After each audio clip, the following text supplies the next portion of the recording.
తెలుగు సంవత్సర ఉగాది పండుగ వేడుకల్ని ఖమ్మం జిల్లా సత్తుపల్లి మండలం గంగారం గ్రామంలోని విశ్వహరిహర పీఠంలో ఘనంగా జరిగాయి. ప్రతి ఏటా ఉగాది పర్వదినాన ప్రముఖ పంచాంగకర్త దైవజ్ఞరత్న బిరుదాంకితులో పెద్దింటి సూర్యనారాయణమూర్తి పంచాంగాన్ని ఆవిష్కరించడం ఆనవాయితీ. ఈ ఉగాది పండుగ శ్రీ శుభకృత్ నామ సంవత్సరంగా పిలువబడుతుంది. తెలుగు రాష్ట్ర ప్రజలకు ఉగాది శుభాకాంక్షలు తెలుపుతూ శ్రీ శుభకృత నామ సంవత్సరం అందరి కుటుంబాల్లో శుభాల్ని కలగజేస్తుందని ప్రముఖ పంచాంగకర్త శ్రీ దైవజ్ఞరత్న బిరుదాంకితులో పెద్దింటి సూర్యనారాయణమూర్తి తెలుగు రాష్ట్ర ప్రజలకు ఆశీస్సులు తెలిపారు.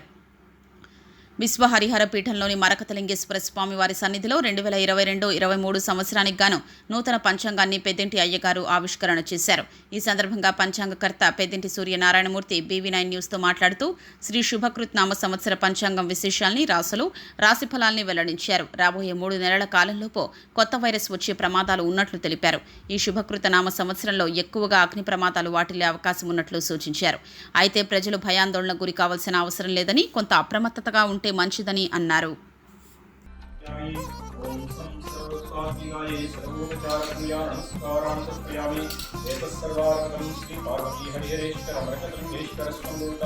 పంచాంగ అధిష్టాన దేవత పార్వతీ పరమేశ్వర స్వామి దేవత అనుగ్రహసారం సిద్ధారయేతు పంచాంగ అధిష్టాన దేవత సర్వదా సంపూర్ణ కరుణాకర. శ్రీ గురుభ్యో నమః. హరి ఓం. గణానాం త్వా గణపతికం భవామయే కవిం కవీనాముపవస్తరస్తమం జ్యేష్ఠరాజం బ్రహ్మణాం బ్రహ్మణస్పత ఆనశృణ్వన్నోదిభిः శ్రీరసాధనం. శ్రీ మహాగణాధిపతయే నమో నమః. అందరికీ కూడా ఉగాది శుభాకాంక్షల్ని తెలియజేస్తూ పార్వతీ హరిహరేశ్వర మరకతలింగేశ్వర స్వామి వారి యొక్క అనుగ్రహ ఆశీస్సులు జగత్తు అందరికీ కూడా కలగాలి అని చెప్పి శుభ ఆశీస్సుల్ని అందిస్తూ ఉగాది శుభాకాంక్షలతో శ్రీ శుభకృతు నామ సంవత్సరం మనకి ఈరోజు సంప్రాప్తి అవుతుంది. ప్రభవాది 60 సంవత్సరాల్లో 36వ సంవత్సరంగా ఈ శుభకృతు నామ సంవత్సరం మనకి ఆవిష్కృతం అవుతోంది. ఈ శుభకృతు నామ సంవత్సరం మనకి కలియుగాదిగా చూసినప్పుడు 5123వ సంవత్సరంగా మనకి ప్రాప్తిస్తూ ఉంది. శుభకృతు నామ సంవత్సరం అంటే శుభాల్ని చేకూర్చేది అని చెప్పి అర్థంగా మనం తీసుకోవాలి. ఈ యొక్క సంవత్సరం సర్వదా శుభము కలగాలి అని చెప్పి ఈ జగత్తు సర్వశ్రేయస్సు కలగాలని మేము మనస్ఫూర్తిగా కోరుకుంటూ అందరికీ కూడా పార్వతీ పరమేశ్వరుల యొక్క అనుగ్రహ ఆశీస్సులు కలగాలి అని చెప్పి మేము కోరుకుంటూ ఉన్నాం. ఈరోజు మనం ఉగాది పర్వదినంలో ఉంటూ ఈరోజు ఉన్నటువంటి నవనాయక ఫలాలని మనం ఒకసారి చూసినప్పుడు, నవనాయక నిర్ణయాన్ని చూసినప్పుడు రాజు ఈ సంవత్సరానికి శని అవుతూ ఉన్నారు, మంత్రి గురుడు అవుతూ ఉన్నారు, సేనాధిపతి గురుడు అవుతూ ఉన్నారు, సస్యాధిపతి శని అవుతూ ఉన్నారు, ధాన్యాధిపతి శుక్రుడు అవుతూ ఉన్నారు, అర్ఘ్యాధిపతి బుధుడు అవుతూ ఉన్నారు, మేఘాధిపతి బుధుడు అవుతూ ఉన్నారు, రసాధిపతి చంద్రుడు అవుతూ ఉన్నారు, నీరసాధిపతి శని అవుతూ ఉన్నారు. అంటే ఈ సంవత్సరం శుభగ్రహాల్లో నవనాయకుల్లో 6గురికి శుభగ్రహ స్థితి ఉన్నట్లయితే పాపగ్రహ స్థితి 3గా ఉంది. అంటే శుభపరమైనటువంటి విషయాలు ఈ సంవత్సరం అధికంగా జరుగుతాయి అనడానికి ఖచ్చితమైనటువంటి అవకాశం ఉంది. ప్రధానంగా మనం పరిశీలన చేసినప్పుడు ఈ సంవత్సరం రాజు శని అవుతూ ఉండడం వల్ల ప్రజలు అగ్ని భయం చేత ఎక్కువగా బాధింపబడేటువంటి అవకాశం ఉంది. ఎదురొచ్చేటువంటి కాలంలో అగ్ని ప్రమాదాలు తరచూ జరిగేటువంటి అవకాశం ఉంది అని చెప్పి మనకి ఈ యొక్క స్థితి వల్ల మనకి తెలియబడుతూ ఉంది. దీంతో పాటుగా ఇరుగు పొరుగు దేశాలతోటి కొద్దిగా మిత్రత్వ విషయాల్లో ఇబ్బందులు ఎదురయ్యేటువంటి అవకాశం కూడా ఉంది. దాన్ని ఖచ్చితంగా మనం అనుకూలమైనటువంటి స్థితిగా మార్చుకోవాల్సినటువంటి ఆవశ్యకత ఉంది అని చెప్పి మేము అనుకుంటూ ఉన్నాం. ప్రధానమైనటువంటి విషయం రైతన్నలకి శుభవార్త ఏమిటంటే అధికమైనటువంటి వర్షాలు పడతాయి. అది సస్యానుకూలంగా చేసుకోవాల్సినటువంటి అవసరం ఉంది. ఈ సంవత్సరం వర్షాలు అధికంగా పడేటువంటి అవకాశం ఉంది కాబట్టి ఉంటున్నారు. గురుడికి మంత్రిత్వం రావడం వల్ల ప్రభువులు మంచి ఆలోచనతోటి ప్రజల్ని పరిపాలించేటువంటి అవకాశం ఉంది.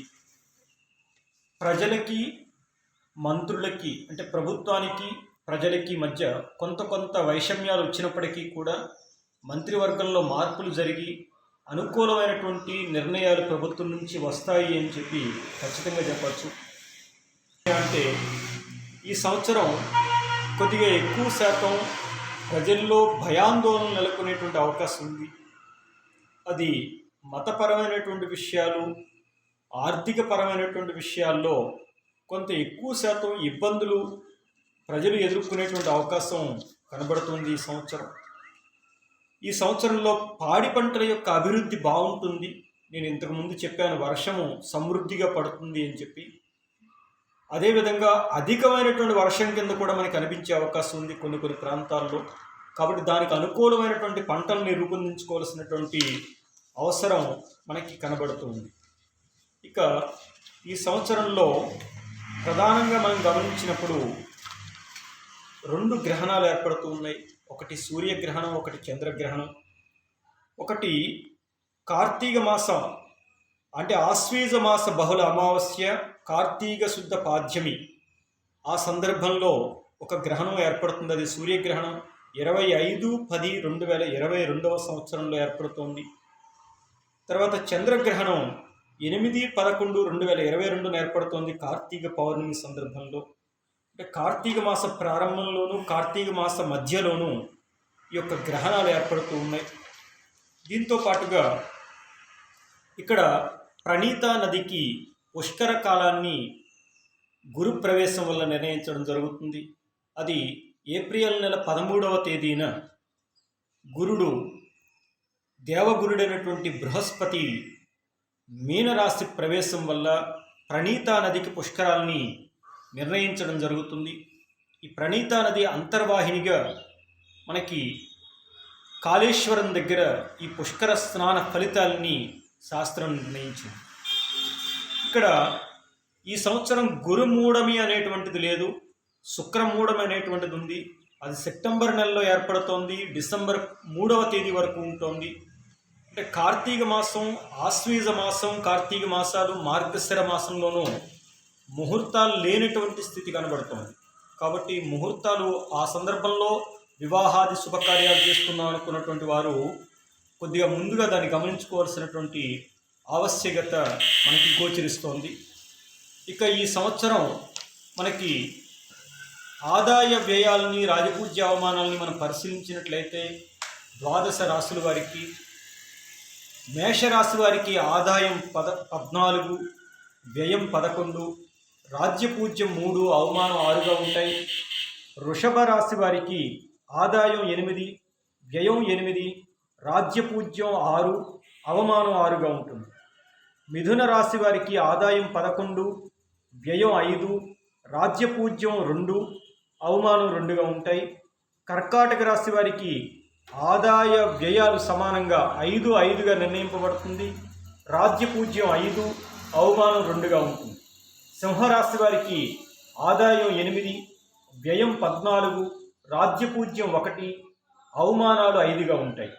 కన్యారాశి వారికి ఈ సంవత్సరం ఆదాయం 11, వ్యయం 5, రాజ్యపూజ్యం 4, అవమానాలు 5గా ఉంటాయి.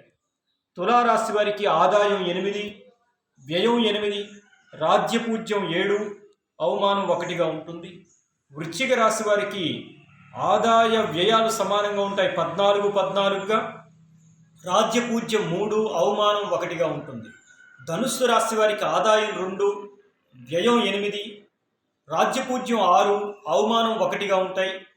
ఇక మకర రాశి వారికి ఆదాయం 5, వ్యయం 2, రాజ్యపూజ్యం 2, అవమానాలు 4గా ఉంటాయి.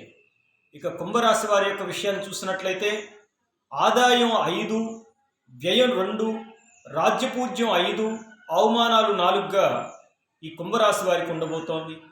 ఇక చివరిగా మీనరాశి వారికి ఆదాయం 2, వ్యయం 8, రాజ్యపూజ్యం 1, అవమానాలు 7గా ఉంటాయి.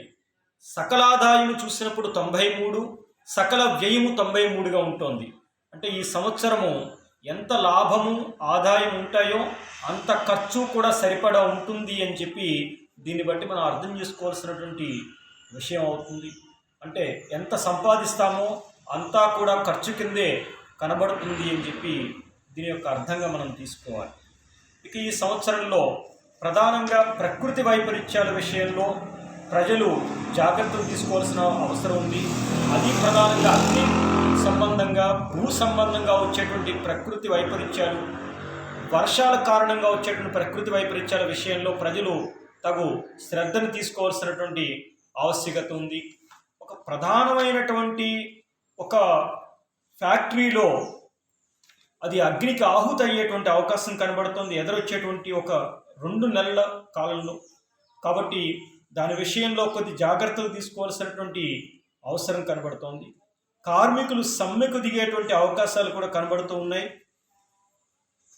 కొంత ఒక రకమైనటువంటి కొత్త వైరస్ ఒకటి క్రియేట్ అయ్యేటువంటి అవకాశం ఉంది ఎదురొచ్చేటువంటి 3 నెలల కాలంలో. కాబట్టి ఆ విషయంలో కూడా ప్రజలు జాగ్రత్తలు తీసుకోవాల్సినటువంటి అవసరం ఉంది. ఈ సంవత్సరం ప్రపంచ శాంతి కోసం చండీ హోమాదులు, మృత్యుంజయ జపాదులు, నవగ్రహ హోమాదులు నిర్వహించాల్సినటువంటి ఆవశ్యకత ఉంటుంది. ఎక్కువ శాతం ప్రజలు ఇబ్బందులు ఎదుర్కొనేటప్పుడు నవగ్రహ, చండీ, రుద్ర పారాయణ, జప హోమాదులను నిర్వహించుకోవడం వల్ల తగు శాంతి ప్రక్రియ జరిగి ప్రపంచ శాంతి వర్ధిల్లుతుంది అని చెప్పి ఈ సందర్భంగా మీ అందరికీ తెలియజేస్తూ, ఈ శుభకృతునామ సంవత్సరం సర్వజనులకి, సర్వప్రాణులకి శుభాన్ని అందివ్వాలి అని చెప్పి మనస్ఫూర్తిగా కోరుకుంటూ, పరమేశ్వరుని యొక్క అనుగ్రహ ఆశీస్సులు మనందరిపైన ఉండాలి అని చెప్పి నేను మనస్ఫూర్తిగా కోరుకుంటూ, సర్వే జనా సుఖినో భవంతు. హరి ఓం తత్సత్.